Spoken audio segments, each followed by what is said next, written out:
Masquera say Zimbabwe, welcome to our channels and confessions and deep secrets. Kanakati kutanga kukuya maneno channel. Please don't forget to subscribe. Kanachukua subscriber. Don't forget to comment and share this video. Nasi Zimbabwe takuigirai nyaya inorwadza nyaya inosiririsa iyo yabuda yachinzi Zimbabwe's political landscape has been shaken nekufa kwaita Brigadier General Chaminuka Hapana Kumira vari papicture riri apo. Chaminuka vari he was a former personal assistant of Vice President Chiwenga. So the 62-year-old war veteran ari afira muHarare Saturday manheru after a brief illness.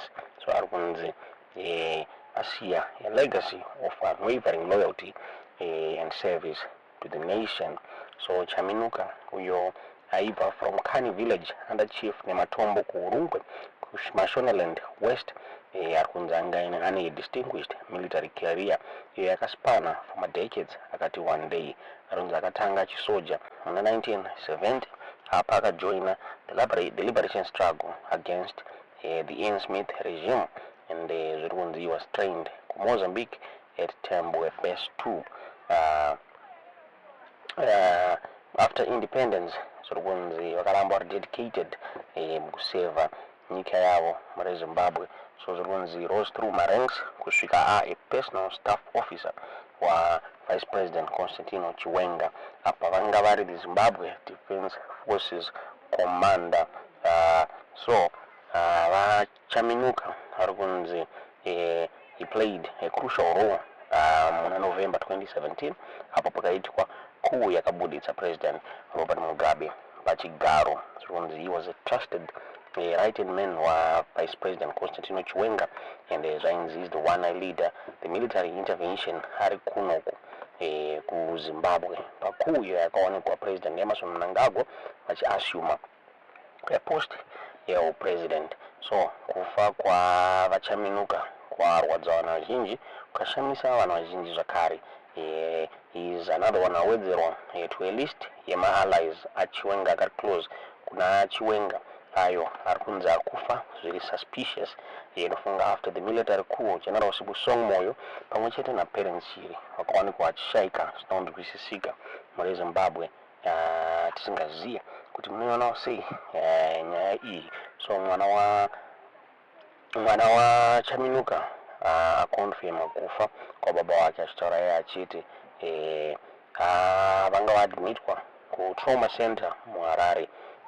Zviri kunzi nyaya yarwadza vanhu vazhinji. Zviri kunzi asiya mukadzi wake ainzi Lillian pamwe chete ne5 vana kusanganisira 2 vakomana ne3 vasikana muri Zimbabwe.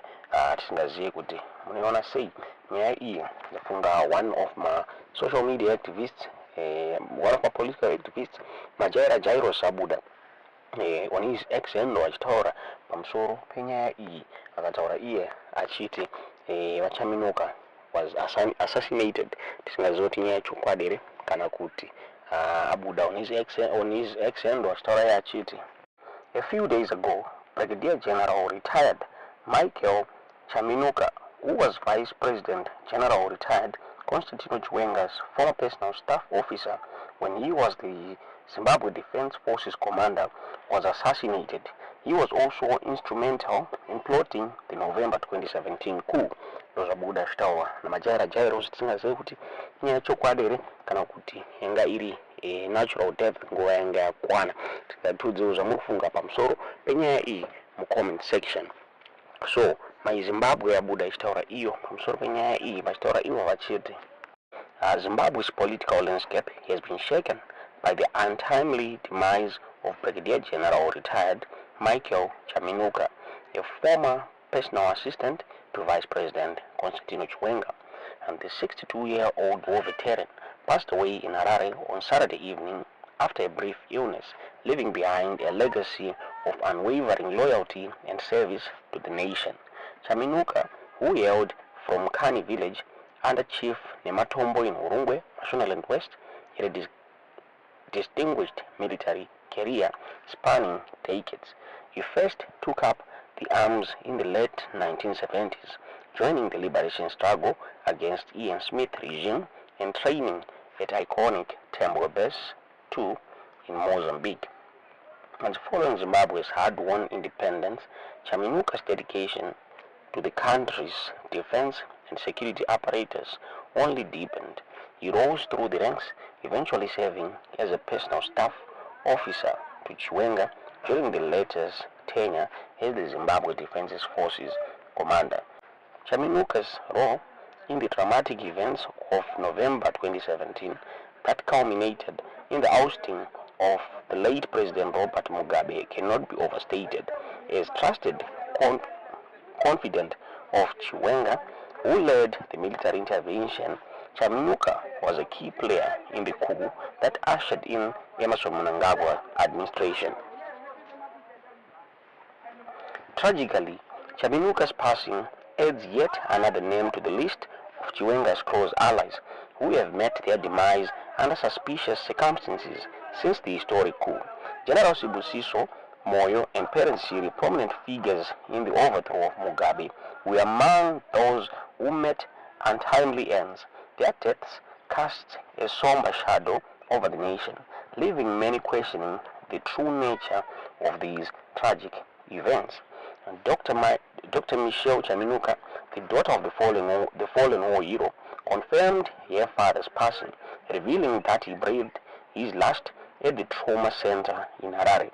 The family now left a grapple with the void left by Chaminuka's departure consists of his devoted wife, Lillian, and 5 children, 2 sons and 3 daughters.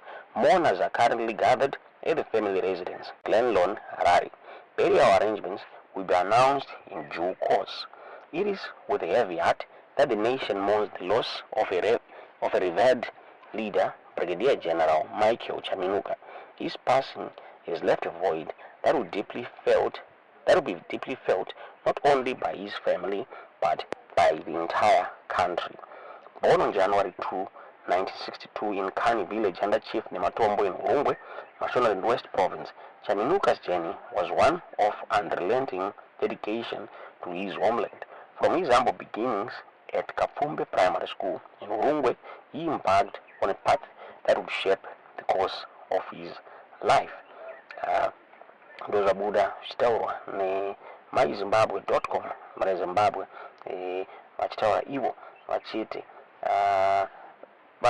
Chaminuka varwadza vanhu vazhinji zvisinzi kushaika kuri kuita mabrigadier ari close to vaChiwenga haachanzwisisike muri Zimbabwe. Tisingazivi kuti munoionawo sei nyaya iyi. Tiudzewo zvamuri kufunga pamusoro penyaya iyi mucomment section. Kuti was it a natural death kana kuti pane zvaitika. Tiudzewo kana kuti enge iri foul play. Tiudzewo zvamuri kufunga pamusoro penyaya iyi mucomment section.